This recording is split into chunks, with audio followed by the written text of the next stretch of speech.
तेनालीराम की कहानी। संपत्ति का बंटवारा। एक गांव में एक वृद्ध जमींदार रहता था। उसकी बहुत उम्र हो चली थी। एक बार जब वह बीमार पड़ा तो उसे लगा कि अब उसके जाने का समय आ गया है। उसके 3 पुत्र थे। उसने तीनों को अपने पास बुलवाया। जब तीनों पुत्र वृद्ध व्यक्ति के पास एकत्रित हुए तो वो बोला, पुत्रों, लगता है मेरा जाने का समय आ गया है। मैंने तुम्हें एक बात बताने के लिए अपने पास बुलाया है।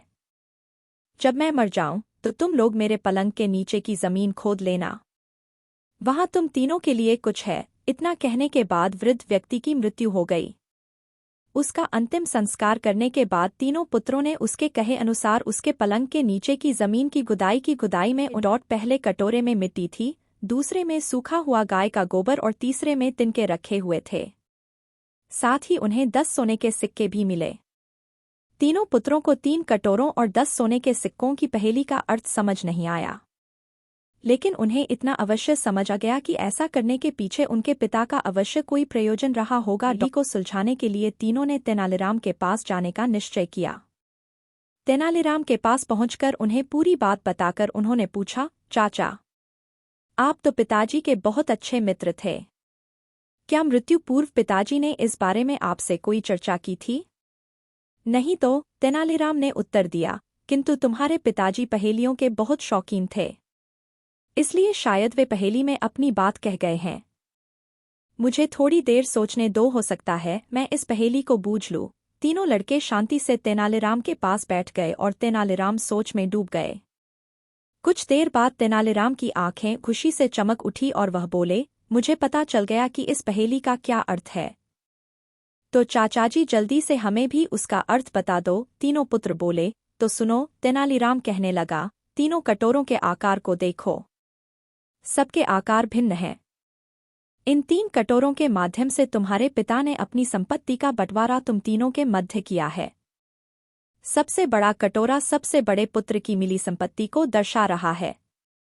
उसमें मिट्टी भरी है, अर्थात तुम्हारे पिता के सारे खेत सबसे बड़े पुत्र को मिलेंगे। दूसरा कटोरा मंझले पुत्र को मिली संपत्ति को दर्शा रहा है। उनमें गाय का सूखा गोबर है, अर्थात सारे मवेशी मंझले पुत्र को मिलेंगे।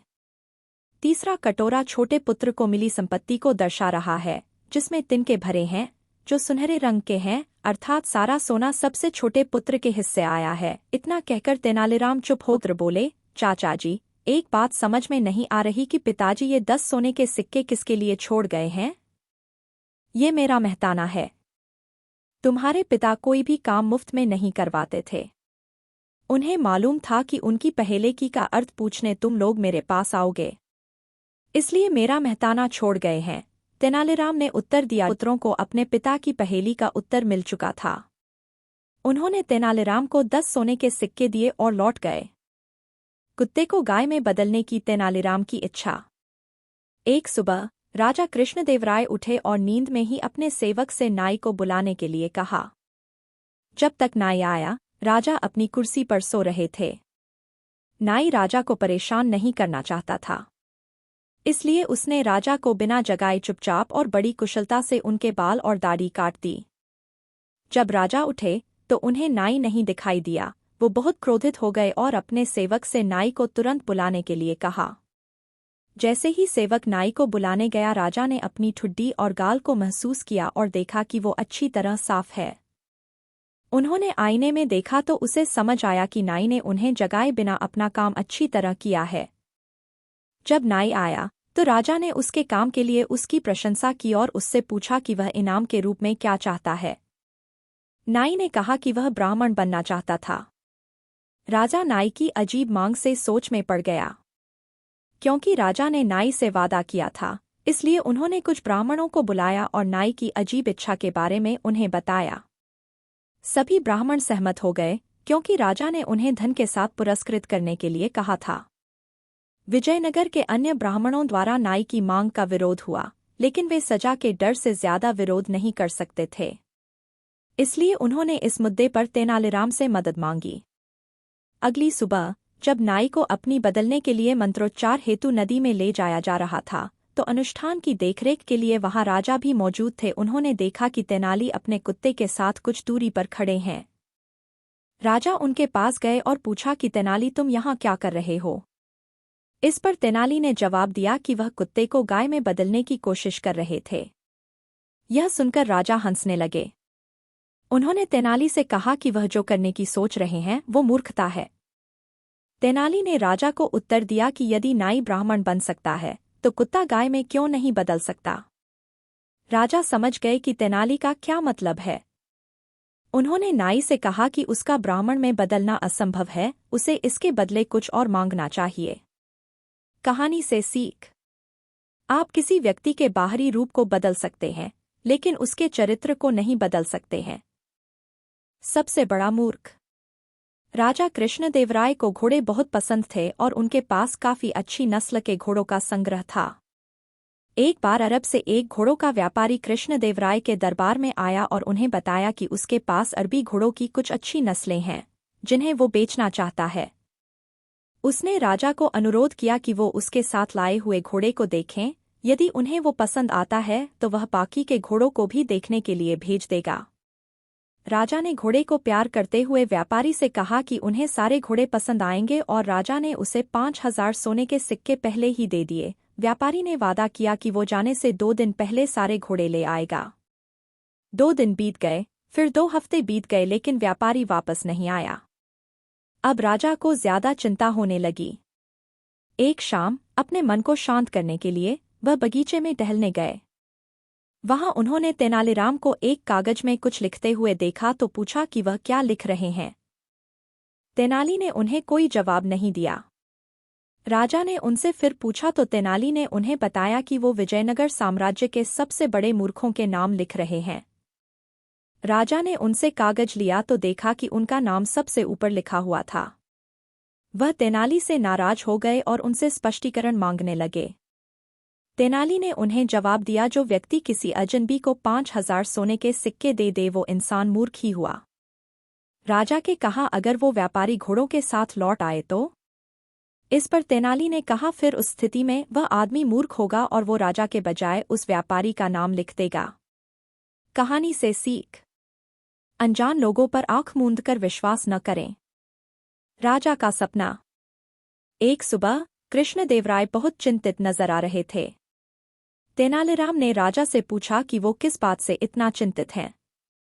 राजा ने जवाब दिया, वह एक सपने की वजह से परेशान है। तेनाली ने पूछा, आखिर क्या है वो सपना जो आपको परेशान कर रहा है?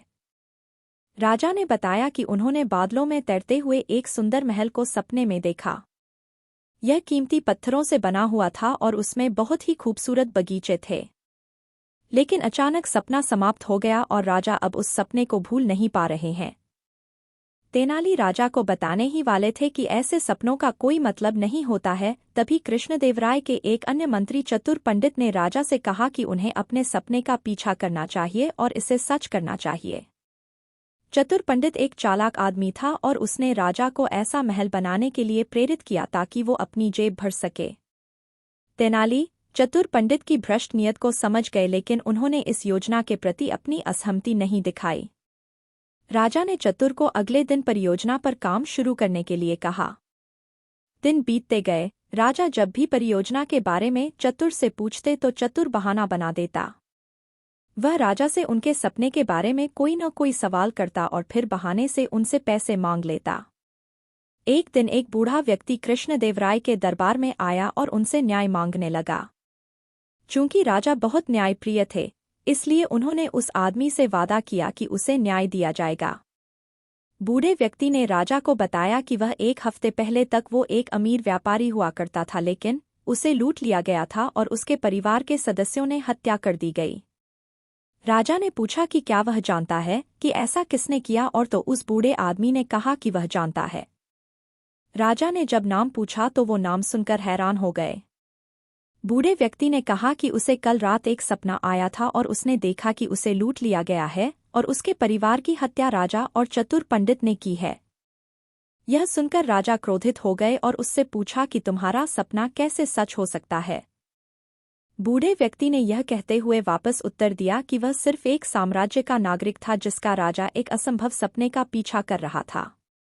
इस जवाब को गहराई से समझने के बाद राजा समझ गए कि वह बूढ़ा व्यक्ति कोई और नहीं बल्कि उनके अपने सलाहकार तेनालीराम थे। कहानी से सीख। व्यर्थ के प्रयत्नों से बचना ही बेहतर है। चोर और कुआम। एक बार जब राजा कृष्णदेवराय जेल का सर्वेक्षण करने के लिए गए तो वहां पर बंदी बनाए गए दो चोरों ने राजा से दया करने की सिफारिश की।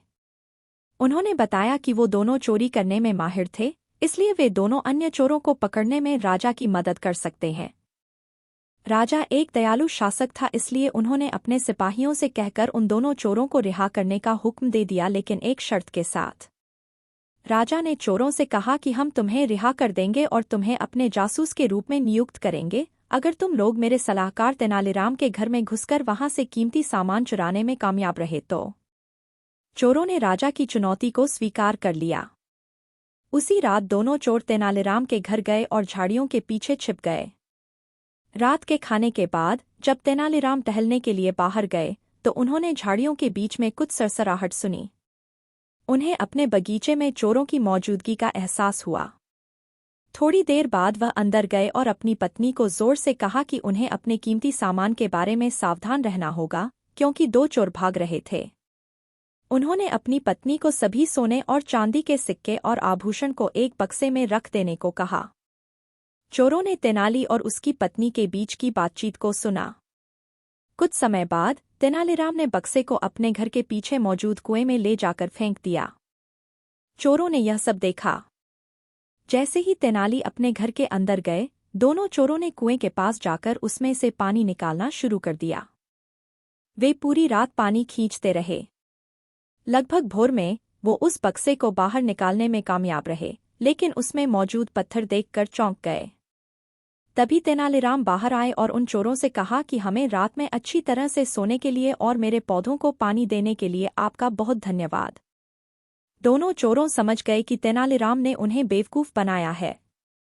उन्होंने तेनालीराम से माफी मांगी और उन्होंने उन चोरों को जाने दिया। कहानी से सीख। कहानी से नैतिक शिक्षा ये मिलती है कि आपको हमेशा गलत चीजों को स्वीकार करने से बचना चाहिए। एक मुट्ठी अनाज या 1000 सोने के सिक्के। विजयनगढ़ साम्राज्य में विद्युल्ता नाम की एक महिला थी। उसे ललित कला के क्षेत्र में अपनी उपलब्धियों पर बहुत गर्व और अभिमान था। एक दिन उसने अपने घर के सामने एक बोर्ड लगाया। बोर्ड पर लिखा था कि जो भी बुद्धिमत्ता, विद्या और प्राचीन पुस्तकों के ज्ञान में उसे पराजित करेगा, वह उस व्यक्ति को 1000 सोने के सिक्कों से पुरस्कृत करेगी। कई विद्वानों ने चुनौती ली, लेकिन वो उसे हरा नहीं सके। कई दिन बीत गए, लेकिन अभी तक कोई भी उसे हरा नहीं सका था। एक दिन लकड़ी बेचने वाला एक आदमी उसके घर के बाहर तेज आवाज में चिल्ला रहा था। जब वो ऐसा लंबे समय तक करता रहा तो विद्युल्ता चिढ़ गई। वह बाहर आई और उसने लकड़ी बेचने वाले से कहा कि वो अपनी लकड़ी उसे बेच दे। उस व्यक्ति ने कहा कि वह अपनी लकड़ी को पैसे के बदले नहीं बल्कि मुट्ठी भर अनाज के बदले बेचना चाहता है। विद्युल्ता उसकी बात से सहमत हो गई और उसे अपने घर के पीछे वाले हिस्से में उन लकड़ियों को रख देने के लिए कहा। उस आदमी ने जोर देकर कहा कि आप समझी नहीं कि मैंने आपसे वास्तव में क्या मांगा था। उसने आगे कहा कि अब अगर वह मुट्ठी भर अनाज का सही मूल्य नहीं चुका पाती है तो आपको मुझे 1000 सोने के सिक्के देने होंगे और साथ ही आपके घर के बाहर लगे बोर्ड को उतारना होगा जिसमें आप लोगों को अपने साथ बौद्धिक तर्क करने के लिए आमंत्रित कर रही हैं। विद्युल्ता को गुस्सा आ गया और उसने कहा, आप क्या बकवास कर रहे हैं? लकड़ी बेचने वाले ने जवाब दिया कि यह बकवास नहीं है, आप मेरी बात का मतलब समझने में विफल रहीं और इसलिए अपने ही शब्दों के युद्ध में हार गई। जब उसने लकड़ी बेचने वाले की बात सुनी तो उसे बहुत गुस्सा आया। दोनों के बीच एक बड़ी बहस के बाद विद्युल्ता इस मामले को अदालत में ले गई। न्यायाधीश ने विद्युल्ता की बात को सुना। फिर उन्होंने लकड़ी वाले से पूछा कि तुम क्या चाहते हो? उसने न्यायाधीश से कहा कि लकड़ी के बदले मैंने इनसे एक मुट्ठी अनाज मांगा, जिसका मतलब था कि अनाज जो उसके हाथ भर दे।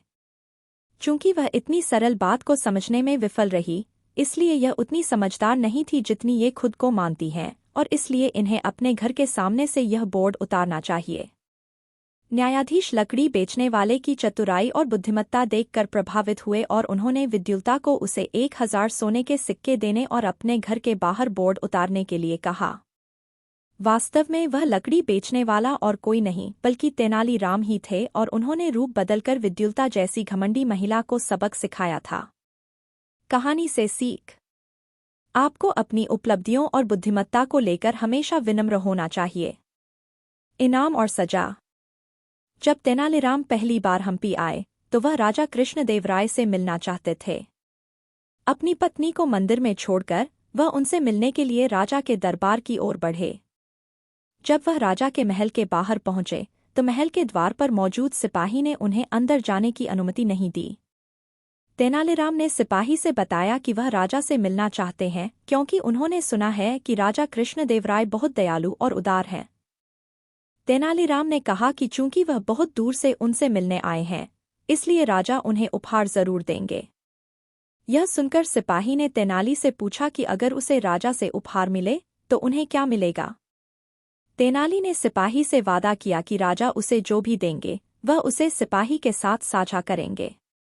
यह सुनकर सिपाही ने उन्हें महल के अंदर जाने की अनुमति दे दी। जब तेनाली राजा के दरबार में प्रवेश करने वाले थे तो दूसरे सिपाही ने उन्हें रोक दिया। तेनालीराम ने उनसे भी यही वादा किया कि राजा जो उन्हें उपहार में देंगे वो उसका आधा हिस्सा उसे दे देंगे। इस बात पर दूसरे सिपाही ने भी तेनाली को अंदर जाने दिया। जब तेनाली राजा के दरबार के अंदर गए तो वह राजा को देखकर उनकी ओर भागे। राजा क्रोधित हो गए और उन्होंने सिपाही को आदेश दिया कि वो उन्हें 50 कोड़े लगाए। तेनाली ने हाथ जोड़कर राजा से कहा कि उन्हें यह उपहार उन सिपाहियों के साथ साझा करना है जिन्होंने उसे राजा के दरबार में प्रवेश करने में मदद की थी। यह सुनकर राजा ने दोनों सिपाहियों को 50-50 कोड़े लगाने का आदेश दिया। राजा तेनालीराम की चतुरता और बुद्धिमत्ता से बहुत प्रभावित हुए। राजा ने उन्हें कीमती कपड़े भेंट किए, साथ ही उन्हें अपने शाही दरबार में शामिल किया। कहानी से सीख। आपको कभी लालची नहीं होना चाहिए। तेनालीराम का गधों को सलाम। राजगुरु तथाचार्य वैष्णव संप्रदाय के थे और विष्णु भगवान की पूजा करते थे। उन्होंने स्मार्त की अवहेलना की जो श्री आदि शंकराचार्य के अनुयायी थे। जब से उन्होंने स्मार्त को देखा था तब से तथाचार्य हमेशा बाहर जाते समय अपने चेहरे को कपड़े से ढक लेते थे ताकि उन्हें किसी भी स्मार्त का चेहरा न देखना पड़े। राजा सहित हर कोई उनके इस व्यवहार से नाराज था। अंत में राजा समेत सबने तेनाली से इस समस्या को हल करने का अनुरोध किया। पूरी बात सुनने के बाद तेनालीराम तथाचार्य के घर उनसे मिलने गए। जैसे ही उन्होंने तेनाली को देखा उन्होंने अपना चेहरा ढक लिया। यह देखकर तेनाली ने उनसे पूछा कि वह अपने शिष्य के सामने अपना चेहरा क्यों ढक रखा है।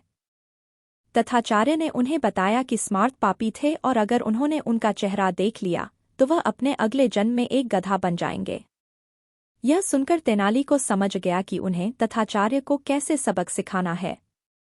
कुछ दिनों के बाद तेनाली, राजा, तथाचार्य और सभी दरबारियों के साथ सैर सपाटा करने गए। जब वे लौट रहे थे तो तेनालीराम ने रास्ते में कुछ गधों को देखा। उन्हें देखते ही वह गधों की तरफ दौड़े और उन्हें सलाम करने के लिए नीचे झुक गए। यह देखकर राजा सहित सभी लोग हैरान रह गए। राजा ने तेनाली से पूछा कि उसने ऐसा क्या किया है। तेनाली ने राजा को बताया कि वह तथाचार्य के पूर्वजों के प्रति अपना सम्मान अदा कर रहे थे, जिन्होंने स्मार्त का चेहरा देखने का पाप किया था और इस वजह से वो गधे बन गए थे। राजा ने तेनाली की इस बात के पीछे उनके हास्य को समझ गए और तथाचार्य अपनी ही बात पर शर्मिंदा हो गए। तब से आचार्य ने कभी अपना चेहरा नहीं ढका। कहानी से सीख। कभी भी लोगों को उनकी जाति या धर्म के आधार पर न तौलें।